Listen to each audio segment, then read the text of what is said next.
So, hello, my friends, and it is I, Simon Miller, and I'm very privileged to be joined in what is a very surreal moment all around, given what we are going to talk about today, by my man, Paul Walter Hauser. Paul, how are we doing today? Simon, and to all your listeners and watchers, good morning. I'm still waking up, but it's a shot in the arm to see you, buddy. Well, that's very, very kind. So, I know there's a lot we need to talk about, but I feel there's two things I feel like I need to throw out there right away. So, we'll get into it. Firstly, as I am talking to you, we are 1 week away from having a wrestling match against each other. Now, not only is it a wrestling match, it's happening in Las Vegas, it's WrestleMania weekend. And Paul, I got to say, listen, I am genuinely a big fan of yours, but you are coming after my Progress Proteus Championship, which is essentially my child these days. So I'm a little I'm a little bit worried about what your plan may be. You have a beautiful purple child. What can I say? Um, yeah, man. I listen. It's one of those things where I just wanted to be booked for Defy and Progress and these companies that I've been watching for years.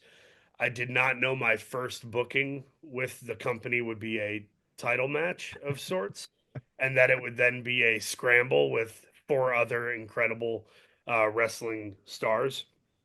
So I think there's a lot of pressure and there's a lot on the line. But I've been watching tapes, so I'm looking out for your inverted atomic drop, and I'm looking out for your stunner.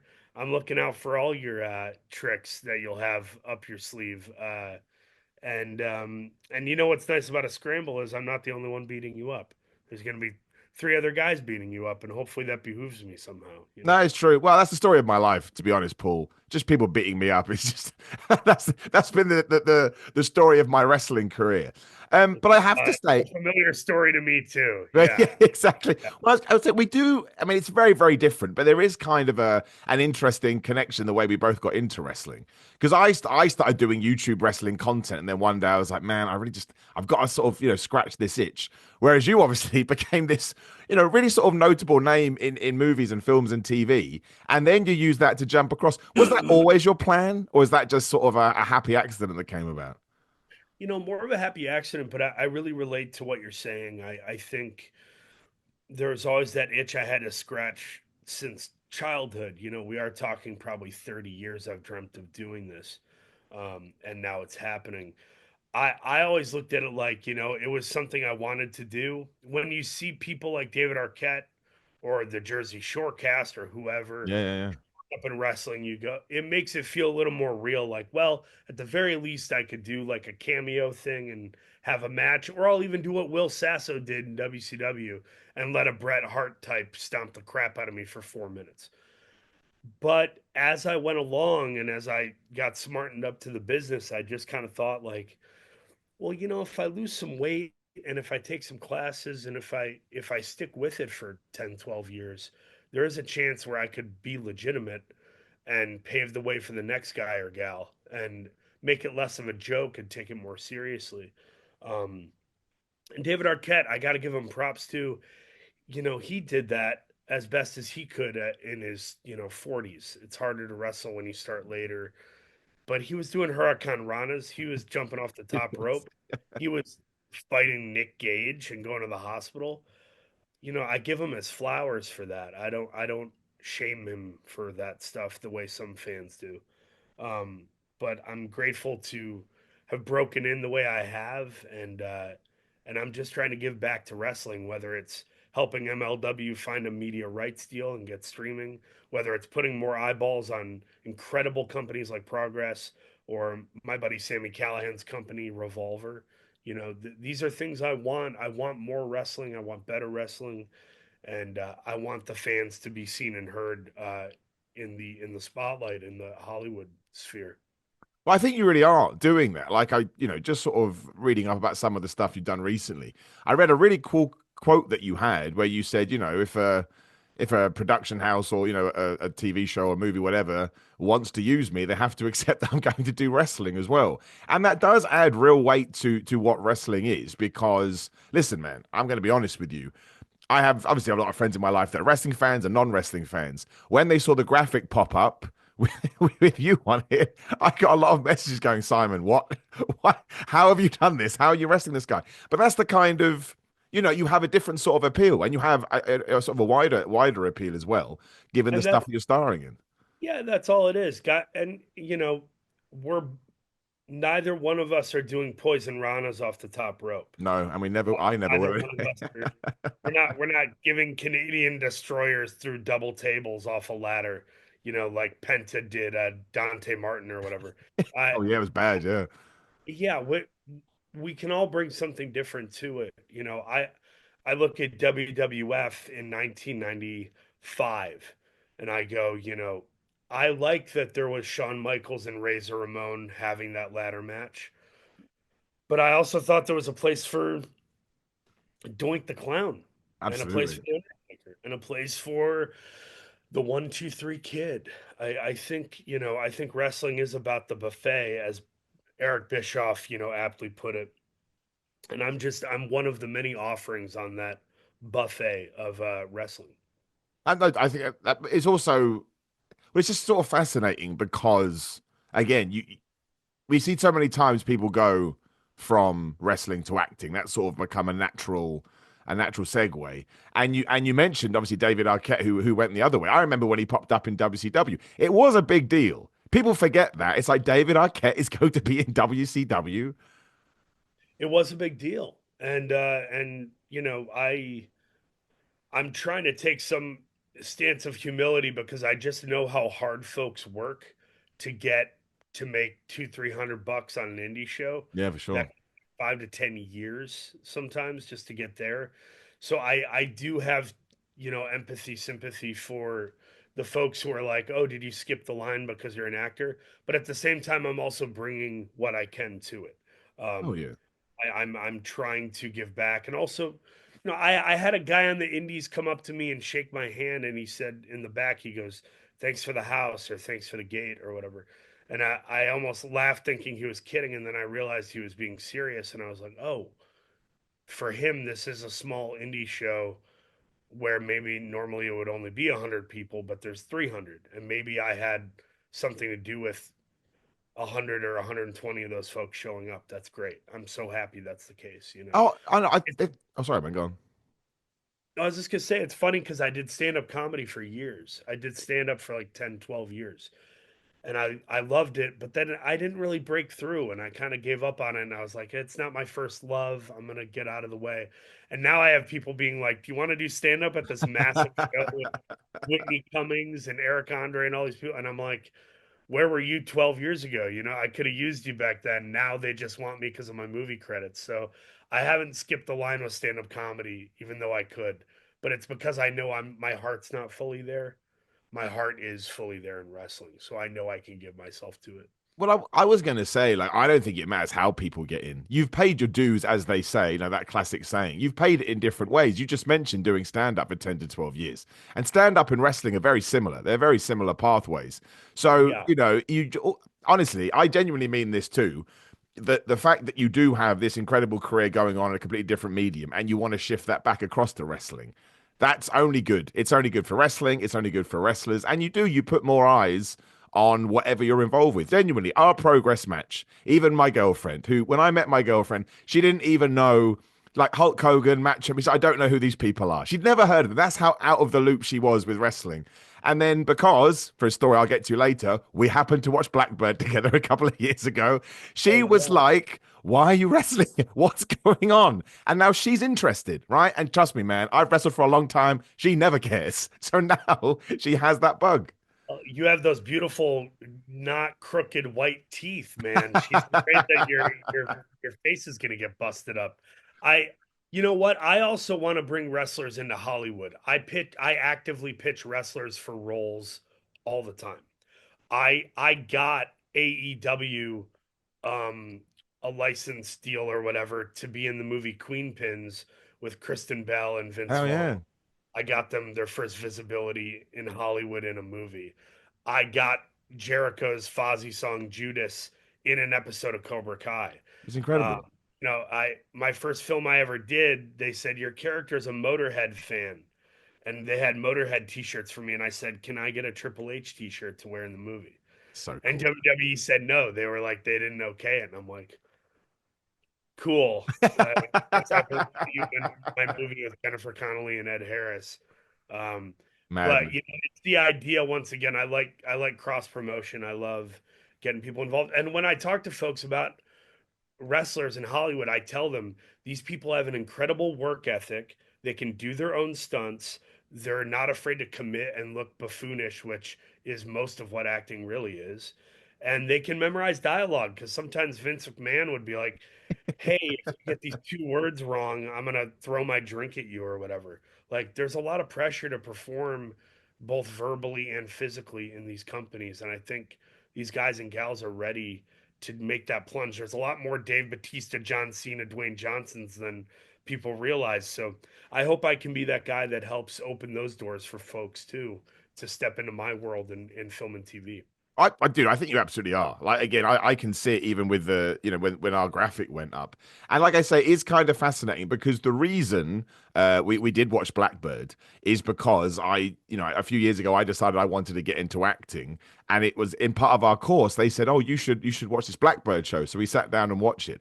So not only is it surreal for me to get to chat to you and wrestle you next week, but also seeing what you've done over the last couple of years. I mean, listen, I'm going to be a right nerd here. It is very much like a wrestler who sort of debuts and then gets all the way up to, to like a WrestleMania, because everything you've done since then has been sort of up and up and up. And obviously you got Fantastic Four in a couple of months as well. Was that always the plan? Or do you just kind of feel like it's one of those things where opportunities keep, because your performance in Blackbird is rightfully so. You won those awards. I mean, it really is special, Oh, man. thanks, man. No, I bust my ass. I try really hard, and I love what I do, and I take it very seriously. Sometimes to my own detriment. My wife and my manager and agent will tell you that I'm too hard on myself.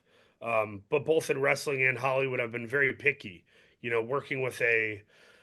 If you look at what I've done in wrestling, I've tried to align myself with the right people, and I do that in film on purpose, strategically. It's not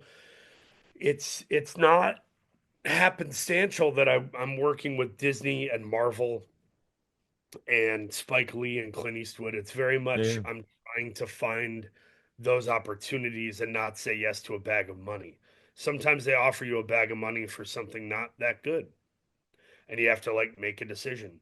And that gets tricky too because I have a third child on the way this summer, Oh, and I'm congratulations, trying to man. provide, and it's like it's not like my wife and I are the type of people who are like, let's go to Greece for a month. Like, we don't do that. We haven't bought a boat. We're not those types of people, but we do have a lot of small expenditures, whether it's me dropping $70 on ringsidecollectibles.com or my wife buying all organic food and then saying, well, we're stocking up on toilet paper. And it looks like COVID. We have 30 different rolls. Wow, honey, what toilet paper is this? It's bamboo. It's better Lovely. for your body, and Absolutely.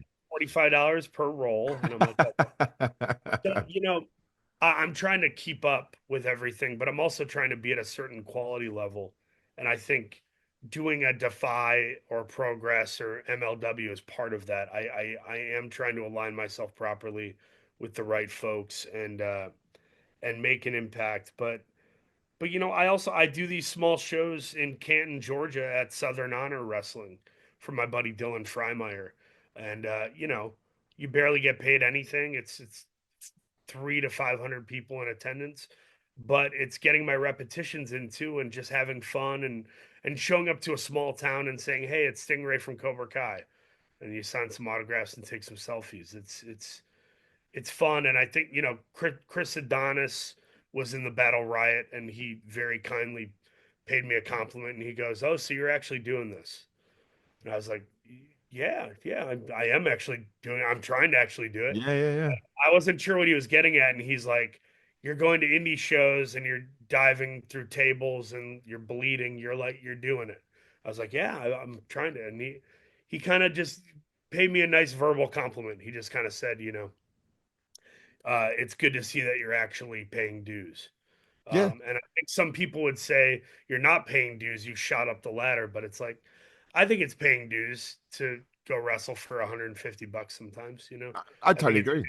bleed all over the place. Yeah, exactly. But it's true, man, because sometimes paying your dues is doing exactly that, right? Getting those experiences, going to the smaller shows, and sort of figuring out wrestling that way. Because I know when I sort of started doing indie shows, that's the coolest thing about wrestling. You know, you're so exposed to everything you see on TV, but actually there's this whole other world that some people don't even know exists, and it's almost more fun sometimes. It's so fun, and it's like independent film. You know, you don't get paid as much on independent film. The food isn't as good, et cetera, et cetera.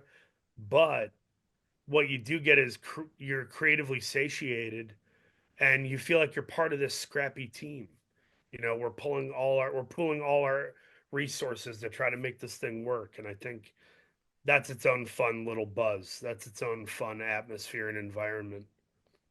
And how's the training been as well? Like, has it been because when I first started training, even with my sort of again, you must be way busier than I was, but sort of getting to make sure you go and get the reps in. I won't call it hard, but there's a fine balance to it. Obviously, you've got to be on set as well. How do you sort of find the balance between the two? I would say at present, I'm not I'm not training in the ring as much as I would like to at all. Yeah, that makes sense.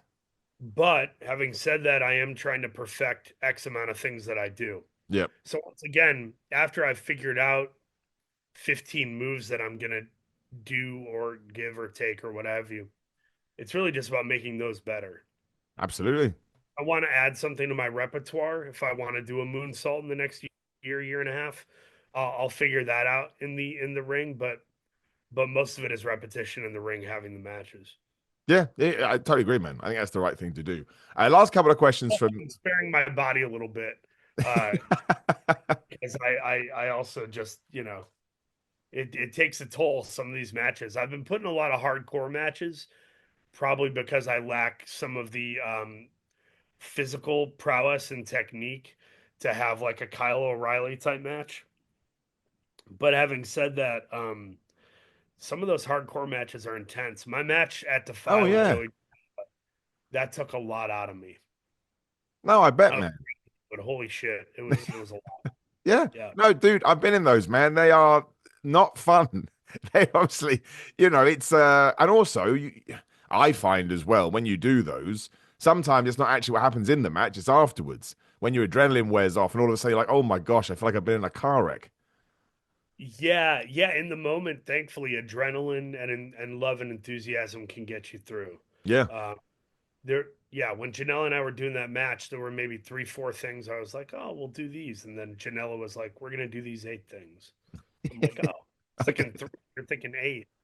Our numbers are a little off here." But I rose to the occasion, and I love that match. That was a big deal for me. Yeah, no, I watched it, man. It's really, really, really good. And I think it's one of those that surprises people because they just don't expect it's just stereotypes, right? They don't expect people that come from another entertainment world to want to commit to that level. And I think fans are impressed by that. I really, really do because you give so I think much to it.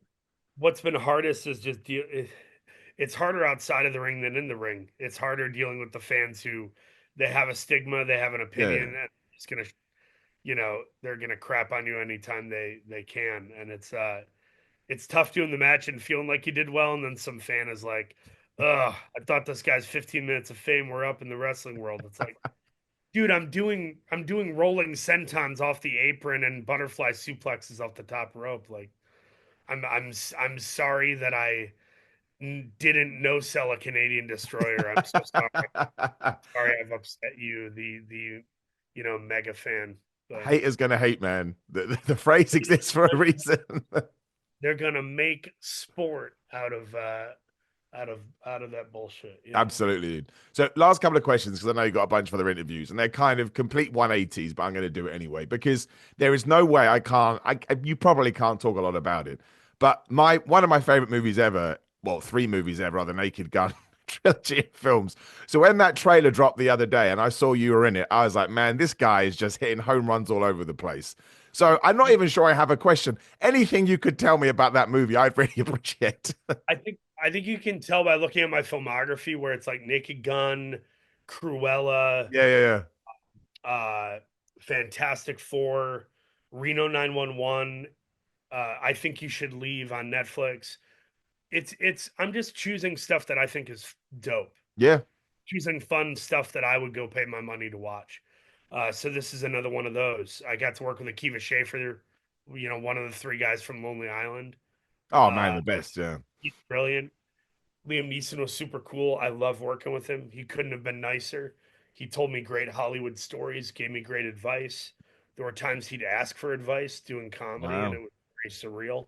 Um, but I really stand by that film. I'm about to reshoot a scene and do my final bit for that, and I cannot wait for it to come out. The one thing I'll say about it is I think we have awesome, awesome cameos and guest roles, and I think we got the tone of the original films. It feels like the original films. We That's did it awesome. justice. Yeah. Well, I'm very excited about it. I thought the trailer was great, especially the last bit. Absolutely, man, did I laugh. That's some brave comedy, that is.